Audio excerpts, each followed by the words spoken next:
Welcome, everybody, to another episode of the Hitting Zone podcast. That's where we get baseball topics. Yep. And we crush them because when they enter the zone, that's what we do. Doubles and dingers. Ah, yeah, doubles and dingers. Little shout out to Prime Sports Midwest and Game 7 Baseball. You can find them at game7baseball.com. I got a special guest today. I'm excited about this one. I've known this gentleman for about 3 years now. Yeah. I'm going to go ahead and let him introduce himself to our fans. He's used to see him behind, well, you never used to see him. I saw him behind the keyboard, and now he's on, front and center here. Introduce yourself to our fans. So I'm Justin French. I'm actually Brian's son, but a little background on me. Played high-level college baseball. Unfortunately, 2020 was my senior year, COVID year. And did not continue to play after that, did not take a COVID year after that. Ended up graduating in 2020 and going about my life. Coached for a couple years, then really got into this side of things, then moved into the sports performance side of things. So I actually worked at Supplement Superstores for a couple years while also working with athletes and things of that nature. I am a N.A.S.M. NASM certified personal trainer and also a NASM certified sports nutritionist. Got both of those certifications over the last few years and then really took that and dove into the athletic performance side of things. I've worked with a lot of high-level trainers in the area and nationally. Been working with guys like Jeff Lavecchio. I don't know if you know who that is, Jeff Lavecchio. Guys over Force Performance, Brett, and just been surrounded by a lot of different high-level performers and high-level trainers in the area and absorbed all kinds of information and ready to really start applying that into helping more people. So it sounds like you got a little bit of information. A little bit. I'm big on the scientific side of things. You know, I love understanding how the body works, how training works, how nutrition affects everything, and truly how to optimize your body and make sure that whatever you want to do in life and whatever you set out to achieve, you can do that. Well, let's get into it. So this area back here is basically production.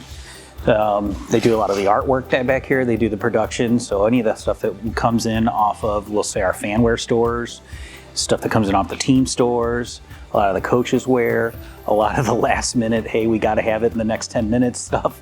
That's all comes back here. This area is where all the day-to-day stuff that comes in really goes through. The retail store is its own little entity. This is where the real work is done.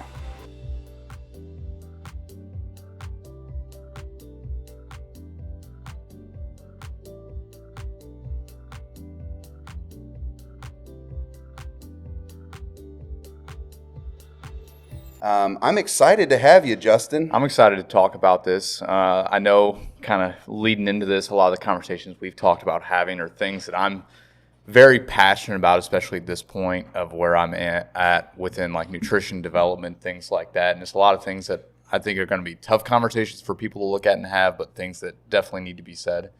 I like that tough conversation. We've had some moments. The last week's, you have to check out last week's if you haven't. We had the Cameron Ginger on from Propel Hitting and the mental side of it, which kind of feeds into the next step. But you got to go back and watch those because he talks about those and he has tough conversations with folks. And we had Cody Massey on and talking about having those tough conversations because at the end of the day, what are we doing as leaders, Yes. as an instructor, as somebody who might help with nutrition, what are real goals? And sometimes that's pretty tough, right? That definitely can be. And one of the biggest things that I've taken to heart, and I hear it all the time now, but you have to be comfortable with getting uncomfortable because if you're comfortable in whatever you do, you're not going to grow right. You're not going to have those tough conversations that you need to have. You have to be uncomfortable in situations because that causes you to try and become comfortable in that situation. And it's the best way to grow yourself in whatever you're trying to do. That's almost in anything, right? Like it's not just sports related. Exactly. It could be weightlifting because how do you get through plateaus, right? You get to that, you're like, I can do 135. I'm afraid of 155. Yep.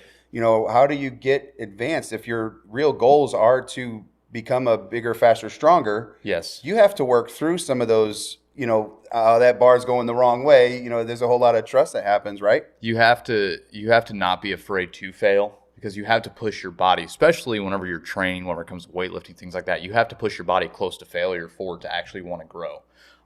It's a concept it's scientifically called progressive overload that a lot of actually young guys, even especially in high school, freshmen, sophomores, truly don't understand in how they're trained. They go to the gym, they weightlift, they do these things without a true concept of how to progress.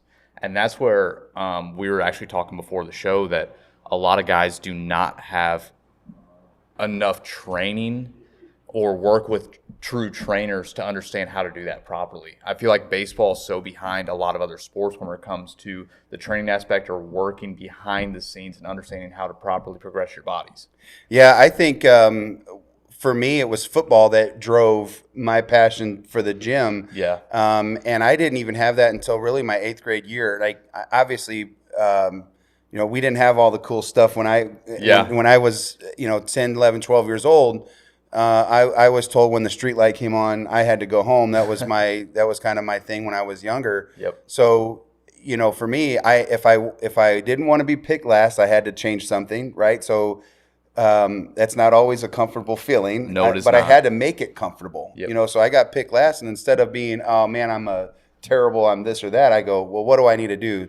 So I needed to run faster so I can play basketball better, or street hockey or football or whatever the case may be. I had to adapt to that. And that's what I think for me I struggle with today's generation, because they have the phones, the instant information. I don't think they're outside enough. No. They don't run and jump enough, so they don't experience, some of these uncomfortable deals It's true. when you're coaching, And this will be definitely a more uncomfortable conversation to have within young kids. We're seeing an epidemic today of younger generation. This doesn't even necessarily have to do completely with sports, but it has a major factor in sports if you're developing that way. We're seeing an epidemic today of overweight or obese kids, and kids that are just not active enough. They don't get enough steps in a day. They're not developing their bodies properly. Does a 5, 6, 7, 8-year-old need to be in the gym weightlifting? No, but they have to be able to teach their bodies how to move properly, right? How to become athletic, how to do all of these things. And you do that by playing outside, by going outside with your friends, by trying to play a pickup game of basketball with your friends, by playing flag football with your friends, by doing all these things. And we're not doing that anymore. And you're seeing that as kids come in, especially in elementary school and things of that nature, even at recess, they're not out doing those things. They're on their iPads on the playground. They're on their phones on the playground. They're not playing kickball like that. They're not doing those things to the degree that even I did. I feel like my generation even was kind of that last aspect of that, because I was born in 1998, and I grew up with technology. But even at that, when I was in elementary school, we didn't have that type of technology to where you wanted to be inside or on those things all the time. Yeah, I think that's driven by maybe you're right, because my daughter's a 96, and so it's very different than my youngest in the terms of what the expectation I think was back then on the playground. It's like we have walking class, and Right. I'm not picking on any teachers or any school district, but what is walking class? And I understand that it's influencing exercise. I get it. We should, and maybe it's for the uncomfortable folks that are afraid to exercise or whatever. But for me, it was like there was a lot to be said for running around doing things. And Yeah. listen, I grew up in where everybody was older than me on my street. I grew up next to a Shipley, which his son it just graduated or is graduating from, Francisal. We were the 2 youngest boys on the street, so we had to survive. So if that was either fighting our way through it, running or jumping or whatever, we had to find a way. And I have always been a big guy. Yeah. And this one drives me bonkers that when I get the parents that says my kid gets cut because of undersized, oversized. I'm like, no, your kid didn't get cut because he's got wide load written on his back of his back. Right. It's because he's unathletic. Yes. And you can be big, small. You can be strong and be small. You can be big and be athletic. Yep. It's the drive, I think, that we need as parents to encourage. Like, Yes. Don't keep feeding your son on the couch a bowl of ice cream without going outside and learning how to jump over a bush. And I always used to think like the guys from MTV and the Jackass show, you know, like all the Yep. weird stuff that they would do. I think about that as a kid, and I was like, man, that actually might have helped me be a better. And it sounds weird, but to associate this, but we used to try to jump over these hedges because they were like 4 feet tall. Yeah. I can't tell you how many times I ended up in the hedges because Right. I couldn't clear. And, you know, and I think about that stuff, but that's what helped me develop. Yeah. It had nothing to do with sports. It had everything with being a mischievous kid. I'm like Just trying to have fun. Yeah, the monkey bars. Yep. I don't see no kids with busted fingers anymore from trying to make it to the end for just their own ego boost. Right. I had no idea when I was 10, 11, 12 years old that was going to benefit me long term. Yeah. I had no idea. Yep. But the guys that could do all the pull-ups, you know, all the little skinny yeah. kids that could just rack like 20 of them, and then they would just fly and they'd go every other, you know, or they would launch themselves and go like every 5. I was like, that used to just encourage me to try to be them. Yep. And I had no idea it was going to help me be a better athlete. Nope. And I'm glad that that's kind of how I was too. Don't get me wrong. I played video games growing up. I did. Went over to my friend's house. We played video games, but a lot of the times my parents would tell me to get outside and play with my friends and do those things. And thankfully, because whenever I was in school, I was always one of the youngest guys. I had guys in the grade below me that were older than me. Right? I graduated high school at 17. So in typical times, I was undersized, underdeveloped, more than most guys. Immature body for sure. Yeah, 100%. But because of the fact that I was athletic and I did work at those things, and I was able to play up a level compared to a lot of the guys that were my size, I never had an issue with that. And I still played college baseball and did those things. But I do attribute that fact to a lot of whenever I was growing up and doing those things. My parents made me go outside, play with my friends. Did I always want to? No. Would I have rather played video games inside sometimes? More than likely. But thankfully, I didn't do those things, and it made a huge difference as I was coming up. So how does a family now, and as good as technology is, sometimes it's damaging too. You know, some of the things that we're aware of nowadays, we weren't, you know, with CaseNet and different things that, you know, your little things that pop up on what somebody did in your neighborhood, and you don't want to let your kid run down the street. I mean, all I had to do was be home by, you know, when the street lights came on. And that's more how we were too. And I was fine. I would go as far as I could, you know, and stretch my limits and with riding bicycles. And how can, you know, for me, I train athletes. They come in the gym and we're trying to train them to move. We want them to hit certain ways. We want them, the thought process has changed, where I need to teach them how to move because they don't move well enough. What can we encourage our parents today in saying, hey, you know what, so what, you can't get outside every day. What is something that you can do or encourage your parents? I'll give you my thoughts. I want to know yours first, but like, hey, you know, if they can't go outside every day, what's something you could say to them or encourage your 12-year-old kid? You know, and that's a great question. It's kind of tough to think about because the world is a lot different today, unfortunately. We have a lot more incidents with crime and things like that in areas. But even when I was young, if we weren't at the park or doing that, we were playing in the backyard or playing Nerf guns in the house or doing those things, running around. Make sure your kids aren't just sitting on the couch. Like, legitimately, just make them move. Just make them move. Or, you know, a couple times a week, take them out. Go do an activity with them at a park or things like that. If you're truly worried about not letting your kid go outside by themselves and do those things, well, take the time as a parent instead of sitting down as a family and having a movie night, go out to and have like a night at the park and do those things and have them run around and that kind of thing. There's ways you can do it, but as a parent, you also have to kind of take that as yourself whenever you've had a long day at work, and rather than sitting down on the couch, take your kid out and do something with them. I feel like that's the easy one because sometimes I feel like a babysitter when I do lessons or camps, because it's like, hey, I got an hour where I don't have them, so I can sit on my phone. Yeah. And I know that I'm guilty of this because I myself am on my phone with coaching teams or whatever. Yep. I have made a decision that before I go to bed, I go for a short little walk every night.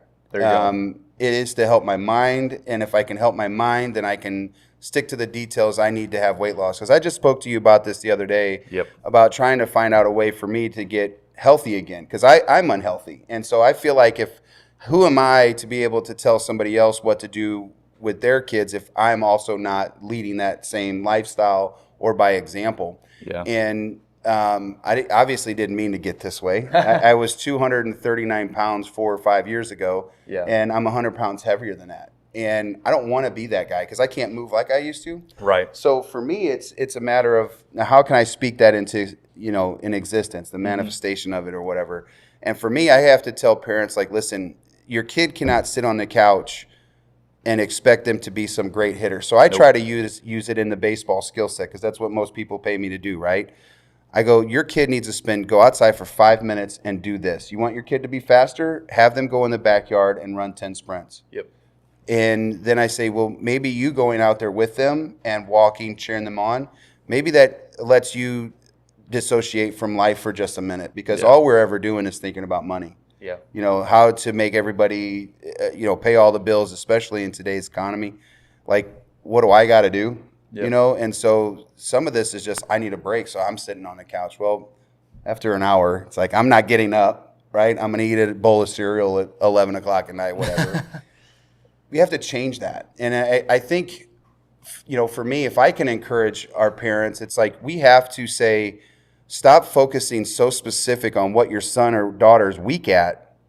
Let's just give them a broad spectrum of everything. Let's get them to the park, like you said, because one, they don't have to worry about Snapchat when they get a little bit older, walking by, a girl or boy they think is cute, and they like, Snapchat, they're on it, and that's how they connect. No, let's do it like the old-fashioned ways and say, hey, my name's Mitch, and then you have conversations. You're starting to lead into other things. There's so much good by being off our electronics and out and about, right?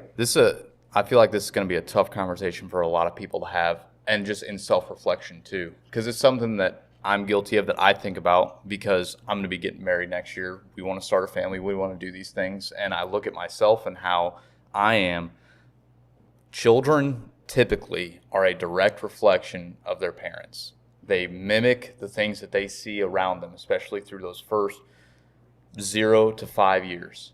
Makes a huge difference. Their minds are constantly recording everything going on around them, right? So as a parent, if you truly want your kid to change the way that they're going about and what they want to do, what are you doing to be that example and be that reflection? Because I know I catch myself evenings and things like that. I'm either on my phone or watching TV or just hanging out rather than maybe going out and, going on a walk, going on a run, enjoying the outdoors, enjoying that kind of time rather than those things. And whenever I eventually do have kids, am I going to be that right, direction for them to go as well? And if we change kind of that whole framework, it makes a difference in how everything else works as well. Because we expect the kid to, go outside and play whenever you're sitting on the couch on your phone. Yeah, it's funny because I was like, my parents didn't do that. They didn't have to. It was just, obviously we didn't have, we didn't have these things. And so I stopped comparing. I used to compare it back in my day, that conversation. And I used to do that a lot and realized that no kid wants to hear that. They don't really care anyways. It's like the back of my day doesn't work. So I try to think about that. And my youngest daughter does not play softball. And I was bummed because I thought all my kids were going to be involved in sports. And she played a little bit of volleyball. And you talked about the 0 to 5 years as being influential. Well, my oldest daughter happened to be going through high school then, which was our toughest time. This is my first child. Our toughest time as parent, coach, dad, player, right? And daughter. I got to make sure that's in there. I had to, make sure she's still my daughter, not just a teammate. But we even talked about it after she had graduated college. It's like, those few years of my life were pretty tough. And That was my son was, 10, 11, 12. Yep. My daughter was, in between that 3 to 5 age group. And I'm like, and I say this to myself now, it's like, no wonder she doesn't want to play softball. It's because how I was to my oldest and how I pushed her in a fashion that probably wasn't comfortable for everybody else in the car. Yeah. And now my oldest daughter loved it. Yep. She embraced it. She uses those things now that we learned back then, but she's utilized them in today's culture, generation of youth. She's taken what she learned from me to find a better way to express this to these players. And Yeah. I never really even thought about it up until just a few years ago when she had that tough conversation with me, and that challenged me as a parent, made me feel real happy about myself, of course. But again, it allowed me, I still had time to change for other people, for new athletes that I have, or, even my own family. So including my spouse. So it's not simple. No. It is simple, but it's not simple, because if we just get out, but we lead by example, like you said, go outside. You know what? The best thing you could do is go play catch with your athlete. Yes, definitely. Throw BP to your athlete. And if you do that, the relationships being built, the trust being built. We see kids and parents like, my kid don't trust me and my kid don't listen to me. We don't make them. Yeah. We don't even show them the route or show them the path, and all back to nutrition. but lifting, working out, this is part of that process that you learn who you are as an athlete and a human. It really is. And a big thing, I'll kind of get onto the scientific side of things. Okay. Whenever, especially the ages of about 3 to 6 or 3 to 8, around that time, whenever they're really starting to kind of develop their own personalities, everything about who they are and what they're doing. Okay. There's chemicals in our brain that will attach to certain things. All right. Everyone typically knows what it is, but dopamine. Okay. Dopamine responses. Dopamine dictates a lot of what we're drawn to and what we want to do.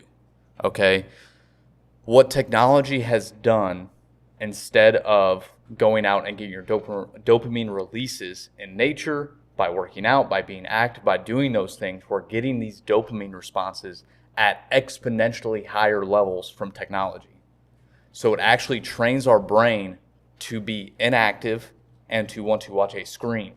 If you watch a young kid staring at the TV or an iPad, you know exactly what I'm talking about, genuinely. Because they are mesmerized. It's almost like they're in a trance watching these shows, like, everyone knows, like the Bluey, the Coco Melons, like you've seen all the internet memes about it, but you're literally training a young kid's brain and the dopamine response to get an attachment to something other than activity and being outside and the natural things that we're supposed to be attached to and want to do. And it actually creates an imbalance in our brains, where the dopamine, you get such a hard crash and you're almost in this depressive state after it's taken away, rather than staying in an even keel.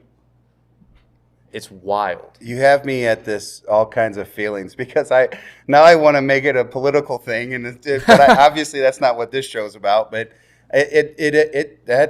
I can vision that, because even if I think about myself, and I'm going to use myself as an example. If I get to a certain part, I'm like, I got to go to my phone. Yeah. I try to make it a point now, and we talked about life-changing things and the dopamine and the I wake up in the morning. I used to go wake up immediately and go grab my phone, start handling business right away. Yes. Before I made my coffee, before I took my allergy medicine, my vitamins, I would go to my phone and immediately be gratified or satisfied, correct, or both, by having my phone in my hand. I had to make it a real choice to not do that. Go pet my dog, go say hi, good morning to everybody, make my coffee, get my medicines and supplements in me, take the dog out, and get that release. And I think about, I used to make fun of the 75 hard thing. Yeah. And my daughter did it like twice, and great results. What she said more than anything about it was the details of the exercise or of the routine, but forcing her to go outside. Yes. And she goes, that relieved so much. And I'm like, it rained, it snowed, they still went outside. Yep. And And I was like, man, that kind of dedication, to something, like, one, impressed me. It's just I'm not going to go outside and when it's raining and walk the neighborhood. I'm not, but the difference of going inside and walking on a treadmill versus going Huge. outside. This is why I go out at midnight, because there's nothing going on. Yeah. Their stars are beautiful. I get to just take that short little 5 minutes and just reflect, and it just releases all the stuff that I thought my phone was doing. Mm-hmm. And I think about those things. I don't know how to express them because I'm not into it like that. Yeah. But they talked about it last week. Cameron talked about it as far as like addiction. It is addiction. Like 'Cause your brain gets wired to want that dopamine hit. it was weird because he had talked about addiction and serial killers. Yeah. On last week's show. I don't know if you got a chance to see it, but Yep. and I was like, how does that relate? And then he brought up the same things, and it's like that's the same feeling, emotion to sad are the same.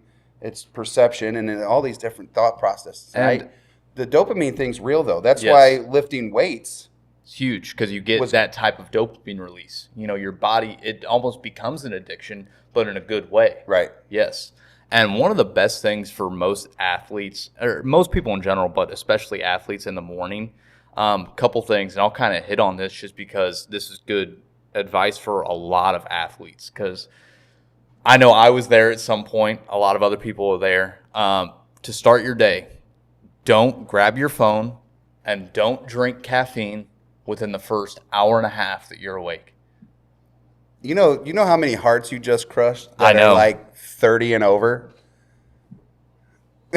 Yeah, but I you've know. probably been up since 6 a.m. No, I've been up for a while, trust me. But this is especially for athletes, because if you can train your body to optimally start your day properly, your entire day will actually move better. You will have better responses. You'll perform better. You'll have better lifts. You'll have all kinds of things.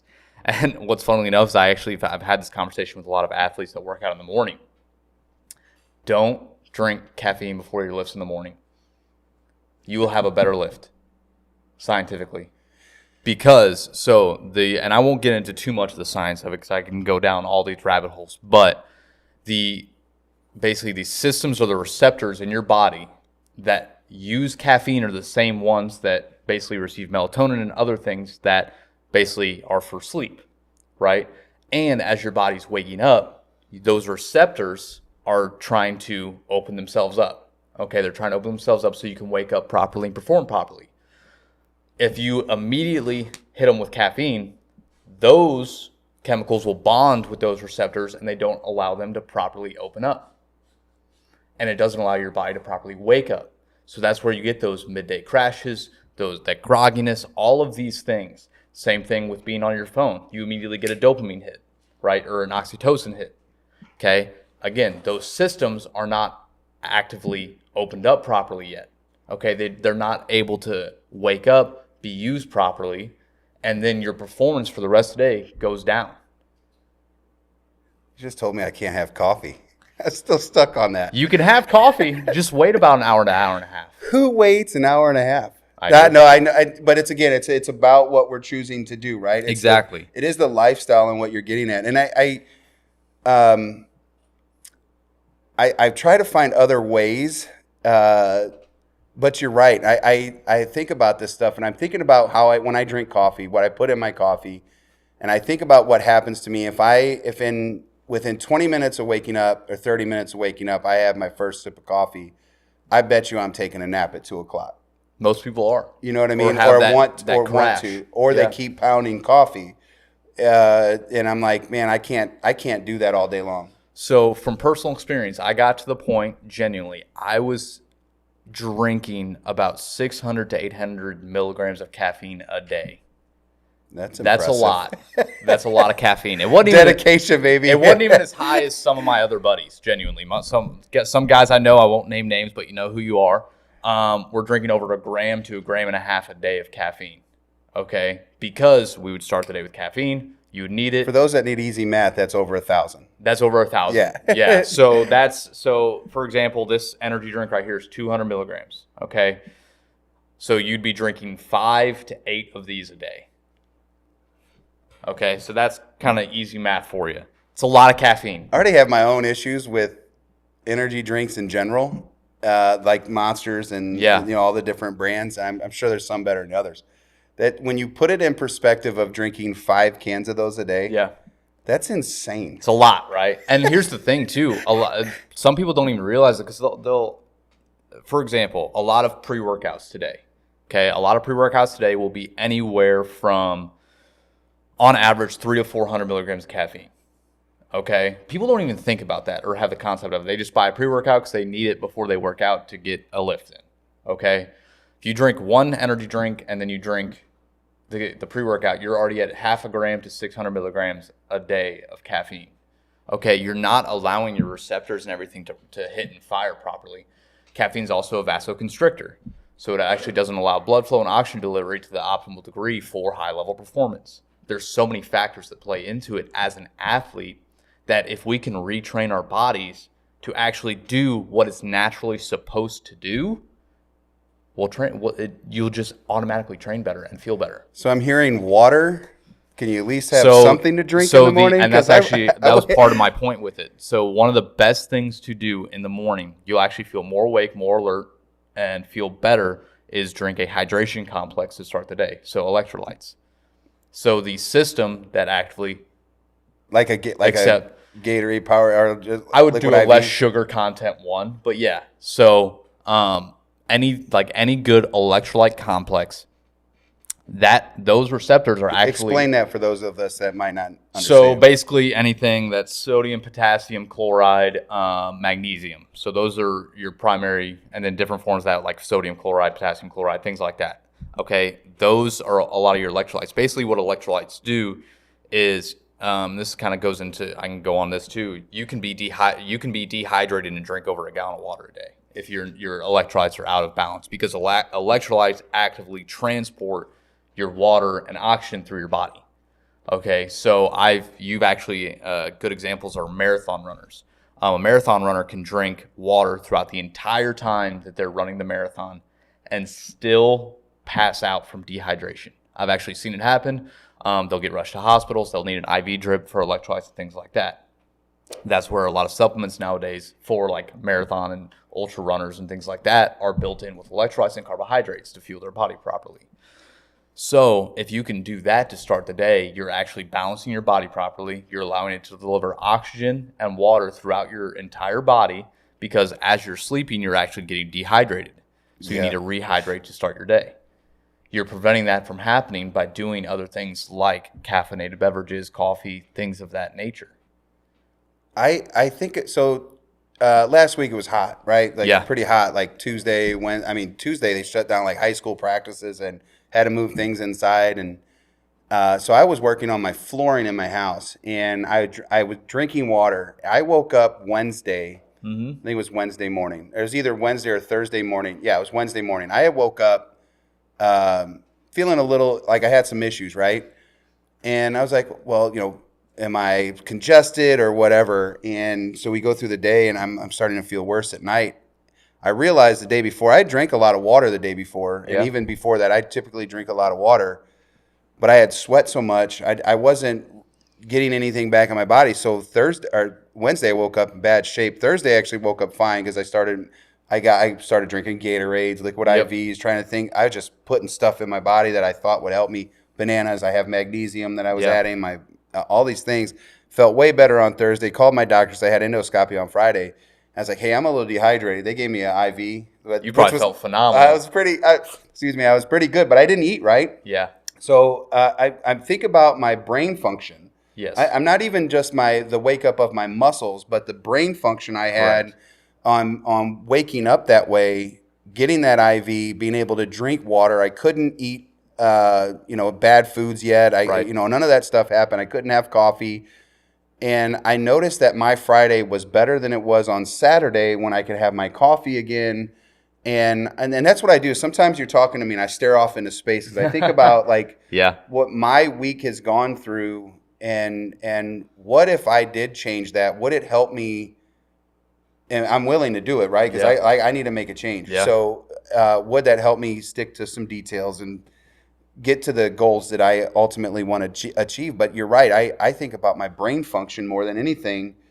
like I have healthy thoughts. I have Yeah. healthy feelings. I have a healthy motivation for the day. Yep. Like I look in the mirror and it's like, I got this day, you know, versus drinking the coffee, walking in the bathroom, washing my hands. I'm going, Right. you know, and I never thought about it like that, just because I think that I enjoy coffee, but I also think about that's why people enjoy cigarettes Yeah. or choices that they make, you know. And don't get me wrong, coffee and energy drinks, stuff like that's not a bad thing. But Just it's an hour used and a in the half right later. way. It's used in the right way and how your body can use it. Because caffeine is still, it's one of the most proven ways to get energy throughout the day. Because it blocks parts of your brain. It blocks those receptors from taking in those sleepy time, basically, Yeah. hormones. But again, this is a great way to get into what we put in our body dictates our performance, right? Which is both what we drink and what we eat, right? And that's a huge thing that I see so many athletes, especially both guys that are actually oversized and undersized, really, really struggle on, is the type of things that they're putting into their bodies, okay? And especially in today's society, a huge, huge part of that is protein intake. So many guys undereat protein because it's not part of the American diet. Genuinely, unless the parents are actively wanting to eat protein and like have their kids eat protein, it doesn't happen. And I hear so many kids say, "Oh yeah, I eat protein throughout the day." Okay, how much do you eat? Oh, I have 35 grams. I'll have a deli meat sandwich at lunch with 4 slices of deli meat ham that average out to about 10 grams of protein, and then I'll eat some chicken at dinner. Okay, so you had about probably 50 to 60 grams of protein a day. Maybe. Now add 130 grams on that, and that's probably what you need to have. That's like that for, like you said, even for overweight people, because the coolest thing is my apps, Yeah. like MyFitnessPal, Yes. places like that, is to track your food and your macros, micros. And I don't even. I bet you, and I'm going back on the last month that I've been tracking. I wasn't getting 100 grams of protein in my body. Right. And I was eating 130 grams of carbohydrates or something stupid, And whatever that's the still number probably was. under what you need on carbs too. Yeah, and I didn't realize Yeah. you need to eat. Eating, yes, so many people undereat. Undereating can be just as harmful to your body as overeating, because a lot of times you're undereating enough to put your body into a survival state to where it just wants to store fat and survive That's until my the next excuse. day. and then you'll overeat like a couple days a week. So you'll overeat a couple days where you go to the local restaurant on the corner, slam a Joe Mama's pizza that has 100 grams of fat in it. Is there a Joe Mama's Pizza, or is that? No, that's a real thing at a restaurant that is very good. Don't get me wrong. I've eaten that entire pizza before as a cheat meal. I the Joe Mama thing. It was like, that's what we used to say. Like, yeah. The jokes growing up. Yeah, something like Yeah. that. Is this real, or are you just saying it's some random it's a place? pizza that has all the meats on it. Here? Yeah, it's at they do it at Helen's and Cyberg's. All right. Yeah. Well, Yeah. we're getting Helen's inside. We're going to get them to sponsor the show. It is really good. Don't get me wrong. And then you'll do that and you'll eat 3,000 to 4,000 calories a couple days a week. And then your body's so out of balance that it doesn't know what to do. It's just storing fat. It can't actively build muscle. And you're doing all these things that just annihilate any potential. And don't get me wrong, genetics play a big part in your body. So you'll have these kids that are naturally just 6 foot, 220 of lean muscle mass, and they're like, oh, you don't have to do this or that. You don't have to eat right to do this.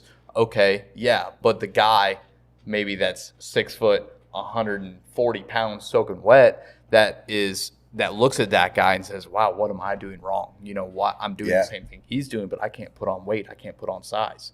Okay. He is genetically Bo Jackson and you're not. You know what I mean? There's a large difference in the way that their bodies work, but it still makes a difference. And that kid that's 6'2", 220 pure muscle could be one of the greatest athletes of all time if he just ate right too. You never know. Yeah. And if so many kids, especially athletes, undereat on the protein side of things, ideally what you want to get as an athlete is about 1 gram of protein per pound of body weight. Okay, so me right now, I'm about 205. Okay, so I should be getting anywhere from 200 to 210 grams of protein on average per day.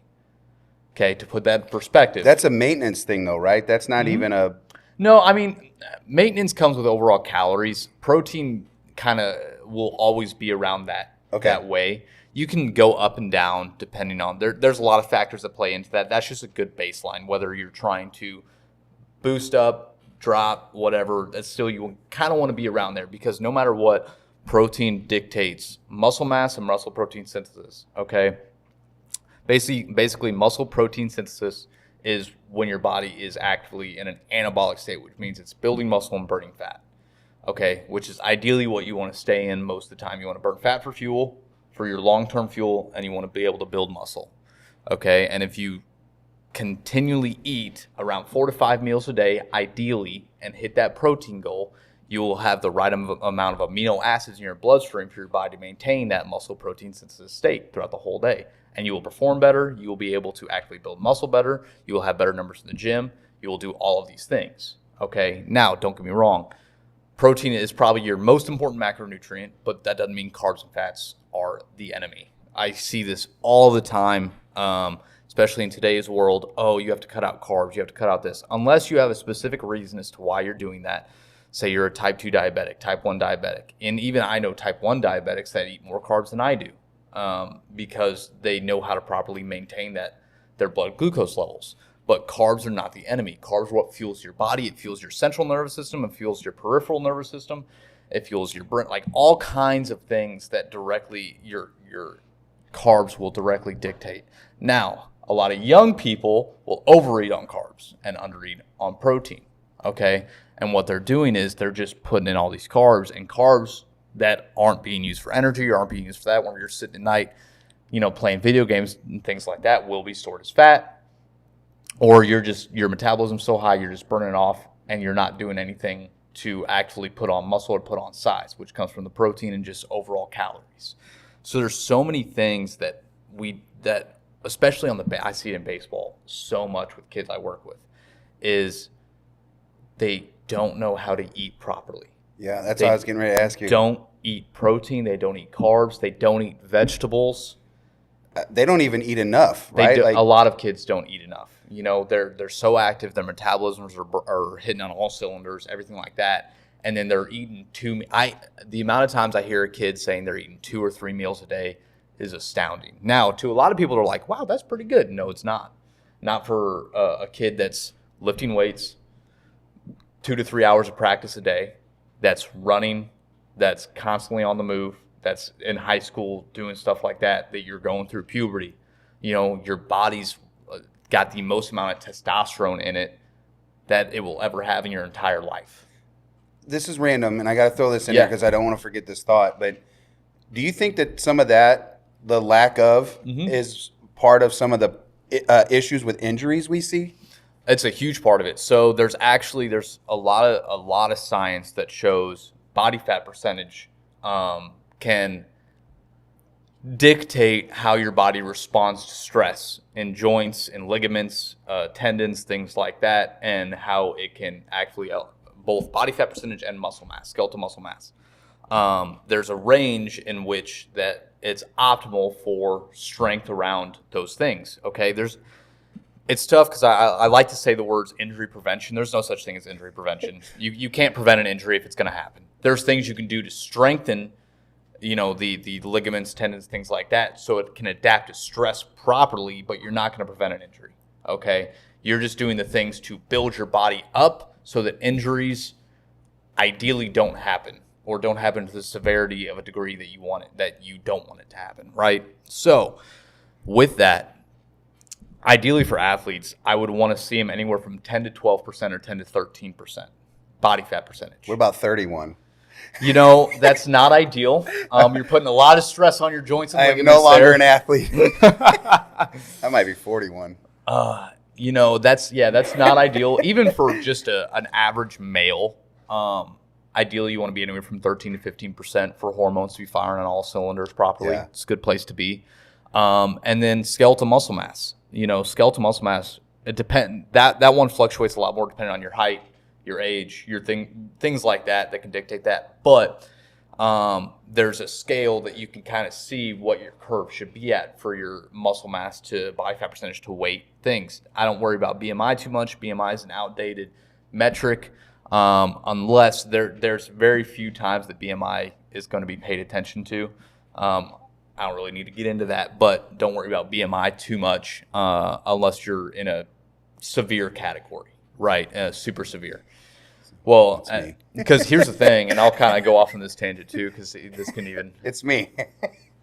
You can be a bodybuilder that is 2 to 3% body fat and still too high on BMI. Yeah, you look like guys like Jay Cutler, Ronnie Coleman. Yep. And I'm like, those guys are 6 or what, 5'8", 5'10", and they're 3 something. The open bodybuilding guys, yeah, and they're unhealthily on the BMI scale too. Legitimately, they're because the amount of weight that their body's trying to hold, their tendons, their ligaments, their joints, things like that, is very bad, and it's actually can be long-term detrimental. Well, look we're at seeing Ronnie that. Coleman. I was gonna say we're seeing that right Ronnie now, Coleman. and he was just at Club Fitness.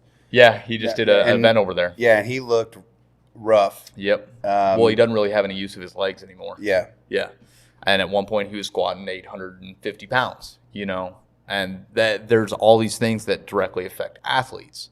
And if you're not maintaining, and here's the thing, whether you think that you're okay right now, genuinely, if you think, okay, I'm performing well right now, things like that, you also want to look at the long-term health of whenever you're 30 years old, 35 years old, and how your body holds up. And this is actually, even at my age, I'm 26.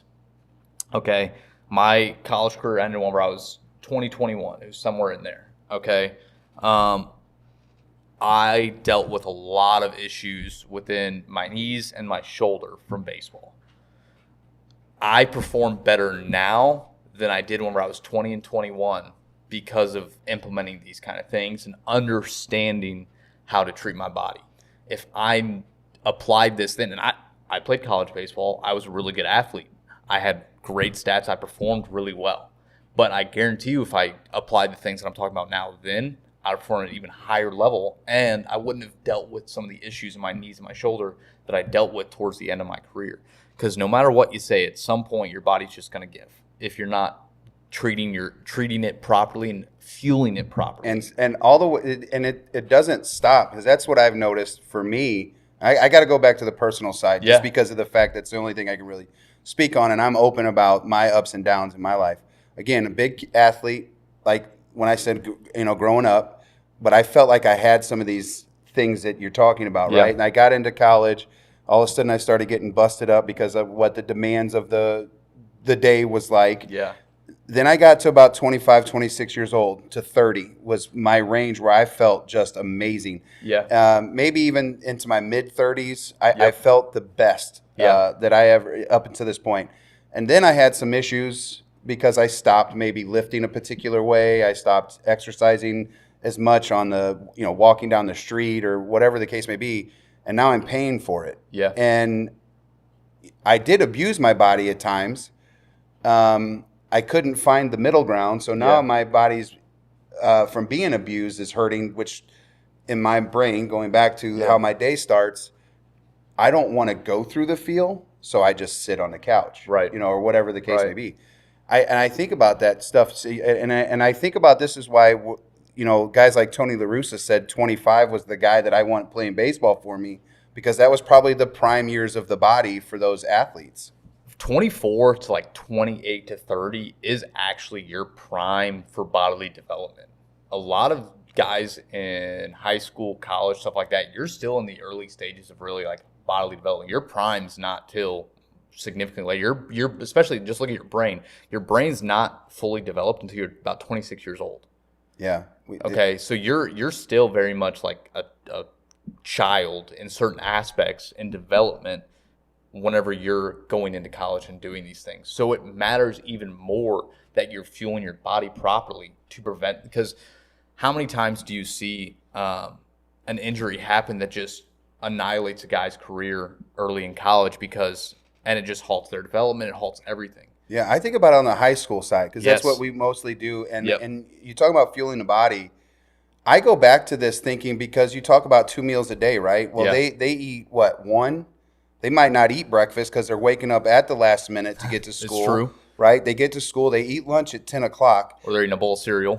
Something, right? Yep. And They don't eat anything on the bus ride Nope. to park. They don't eat anything from after school to before the games. And I'm thinking baseball and softball Yeah. because, you know, Yep.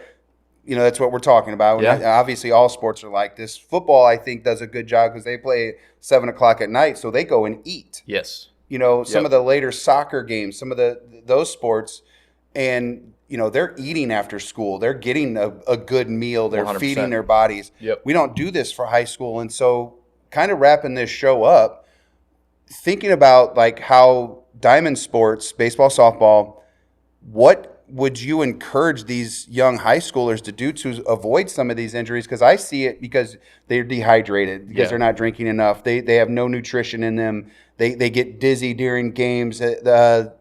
Their legs get, you Yeah. know, they get hamstring issues. Yep. And all these little things. And I go back to thinking, well, what did you, and they get mad at me, but I go, what did you eat during the day? Yeah. Coach, I had a granola bar. Yep. Well, okay, did you have 15 had of 100 them? calories. Yeah, Yeah, I was you like, had 100 calories. did you eat 15 of them before the game started? Yeah. You know, and this is why I started encouraging game snacks, because we have to fuel somehow. Yeah. And so what's the best advice? And we're getting ready to wrap up the show, Yeah. but what's the best advice you can give a high school kid right now that needs to that's trying to perform at its max? Yeah.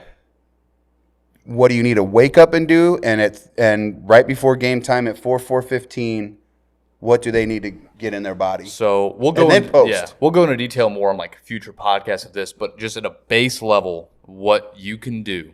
Number one, focus on protein intake and whole foods. Okay, as much as possible. Protein intake, whole foods. What I mean by that is actual like substance, like legit, like eggs, carb, like potatoes, rice, oatmeal, like things like that. Don't get me wrong, you can eat a granola bar, but focus on the whole foods. They're better for you. Okay, and then first thing whenever you eat up, get good protein in, get good carbs in, start your day right. Okay, eat eggs and eat the right amount of eggs, right? Like 5-6 eggs, genuinely. You can do eggs and egg whites, so it's not just an absurd amount of fat as well, but eat eggs, eat oatmeal, start your day properly, fuel your body properly. Okay, and then from there, eat protein and carbs in some way. You can use fruit. You can use a protein shake if you need to, every 3 to 4 hours throughout the day. Yeah, animal protein's the best, right? Like getting Animal protein is your best bet. It's your best source of amino acids. It's the best density of amino acids, which is what the building blocks of all protein. That is what tells your body to build muscle and burn fat. It's the best density of amino acids. The best thing to do outside of that is whey protein, right? So like a whey protein powder. A lot of athletes that I work with, I have them working at least 1 or 2 of those shakes while they're at school a day, because they're in between classes. They can slam it, eat an apple, go about their day. Yeah. Right? Eat every 3 to 4 hours. Ideally 2 to 3 hours, but 3 to 4 hours at the most, consistently throughout the day. Your body will feel better. It'll be fueled better. If you're eating whole foods, you're eating those kind of things, you will perform better. Okay? It will take some time for your body to get used to that. But if you do that, you will feel better, perform better. Also, before major sporting events, things like that, drink electrolytes, eat some carbs. Yeah. Whether you even eat protein or not, I don't care. But you need carbs and you need electrolytes.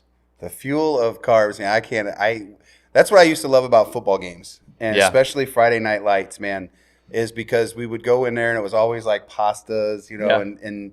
and I could always remember our coach would be like, we're going to stop doing that because this team crashes about the third quarter. And I was like, no, coach, we're just actually getting beat up real bad because we got about 30 guys on the roster. We're playing Hazelwood East that has about 60. Yeah. And they can funnel big dudes in there. We're just getting our tails kicked.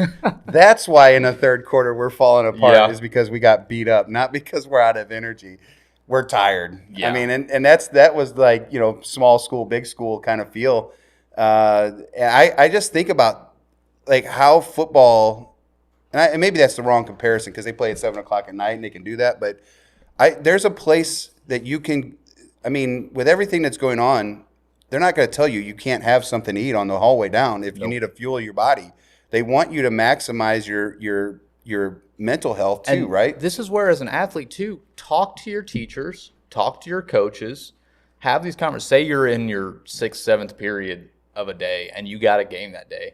Most teachers understand.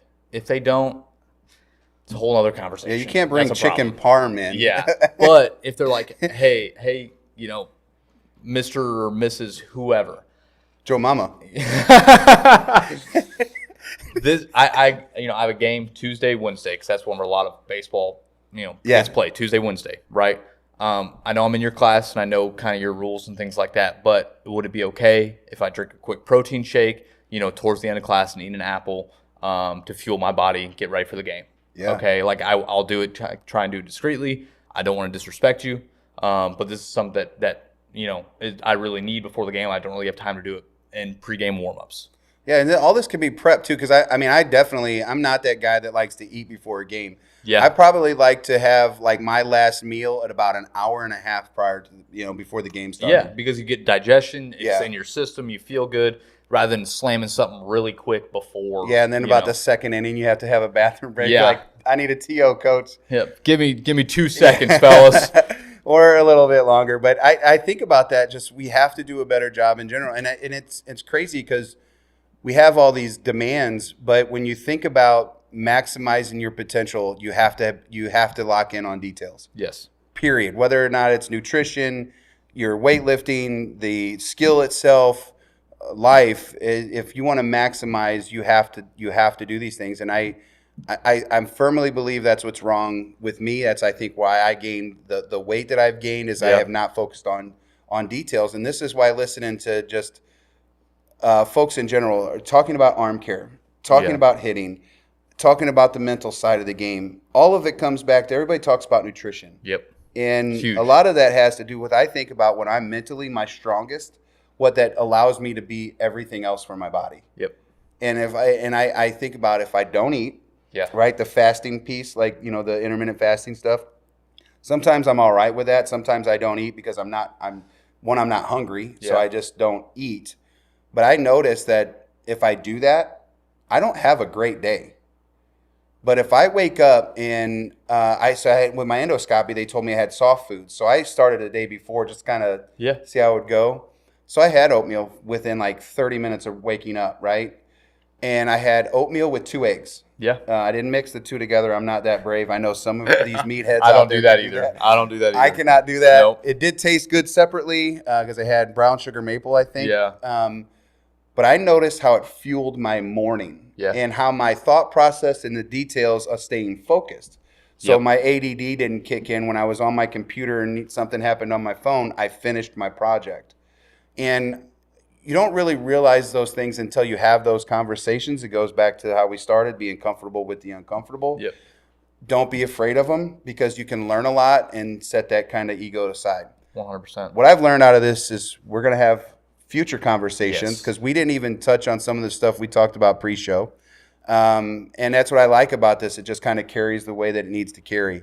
Because there's a lot to this. I mean, we haven't even talked about the lifting side of this. And we're still just like proteins, carbs, the macros. Nutrition is such a large category of things. I know we kind of talked about like just, development early on, but nutrition's such a huge But it's supporting aspect. things that we've talked about the show, though, already. Yes. Again, going back to Cameron's conversations about mental health. And all of these things he had talked about. He talked about the brain age, at 26 years old, 25 or 26, he talked about. Again, that's supporting those conversations so people don't think that we're making stuff up. Like we do put time into understanding our craft, right? And so there has to be some trust. And I think you have a lot more to offer our fans of this show. And I think just in general, man, like what is the best thing for an athlete? I'm like, that's the best thing for me. It's really not just... It's for most people. Athletes obviously need it to a higher degree because of the level of performance that you're trying to output. Yeah. But most people can benefit from these things, just applying it to your daily life because everybody works pretty much the same. And whether you're, Cristiano Ronaldo, one of the best athletes in the entire world, or you're us, just you can pick me because you look like a way better athlete than me right now. Just trying to move through life and, ex-athletes. And, I mean, we're still athletic, but, we don't play to that level. But, you can apply these things. When I stand up in the morning, this is like Washington Blue Jays here, but that's what my back looks like. When I try to get up, and it's like all rounded and everything. I'm trying to straighten up. And this is, but I mean, sometimes it takes getting hit in the mouth a few times to realize you have some problems. And the biggest key is structure, right? Yeah. If you wake up at 6, have your meal at 6:45 or whatever time it is. Plan out your week. Yeah, meal prep is huge. Failing right? to plan is planning to fail. And that carries over into everything. If you're just kind of flying by the seat of your pants throughout the week, you're not going to do the things. You're just not. You have to plan for it and understand that whatever you're doing will help you and apply to everything. And if you're not doing those things, then you're wasting a lot of potential. Yeah, I feel like this is the moment where I need to use Brian's "the body follows the mind." Yep. And that's something that he's not listening over there, but that's something that he ingrained into me for years, and it's such a true statement, though. yeah. Well, it just goes to feeling to prepare, whatever I misquoted there, but Failing to plan is planning to fail. yeah, it follows that same thing. And so I can't wait to have you on again, Justin. I'm excited for it. We're going to have you on kind of frequently, because I do think this is one of the biggest topics, and I think it's one of the biggest things that we can focus on with our youth, because we do have control over that still, and it's still time. Especially those early development phases through high school, especially, Yeah. and preparing for college and understanding how you prepare your body then will dictate the rest of your entire career. Yeah, because that's what we're ultimately trying to do. Yep. If you talk to Shane, you talk to Hitting Done Right, all these folks, we're trying to prep them for high school. And so that's the first goal, right, is to allow them to get to their high school side. And this is just information that can help, because you can get gains through your nutrition and things that we digest. And so, man, thank you. I appreciate you having me on. Yeah, I'm excited about this, bringing on this side of the business. And are you on socials? Well, I don't know exactly what you're doing now. I don't know if you can share that or not. Are you on the personal side of training? I'm looking to get back, because I was working with S2 for a while. That's kind of where I really started back in nutrition. I'm looking to hopefully get back into the actual training aspect of things and actually working with athletes again. Probably going to work towards that here coming up, but was really just, I was on more the nutrition side of things, supplementation side of things for a while, and now wanting to jump back into physical performance as well. Yeah, development. I didn't know if you had anything out there for folks to go follow you, like you can follow me on Instagram. It's just justin.w.french on Instagram. That's pretty much the main one you can follow me on. I go on there for the journey of watching the next year for you on progressing into your marriage, because it's a personal thing here versus the business side. I mean, I still utilize your help, but on nutrition and stuff, but I like to follow your journey. But anyways, you need to go check them out. Go give them a follow, so you can, when you do hit that training development side, that you can be the first to like them and get some of that information, that gold from you. Man, I appreciate it again. Thank you to our sponsors. Forgot all of them. Prime Sports Midwest and Game 7 Baseball. Make sure that you go to Youth Baseball Midwest, which is where you can follow us on YouTube. There's the bell up there. It's a dinner bell for me. It's a Jingle bell. Yeah, it's a strike zone for you that you like to hit. Make sure that you subscribe and follow us on all the socials, so you can get more content like this and see how it feeds off of everybody's conversations, even ones that are not associated with this particular podcast. You're seeing this as generic, right? Yep. So, Justin, again, thank you, man. Appreciate you. Have a good rest of your week, and to all you folks out there, have a good one.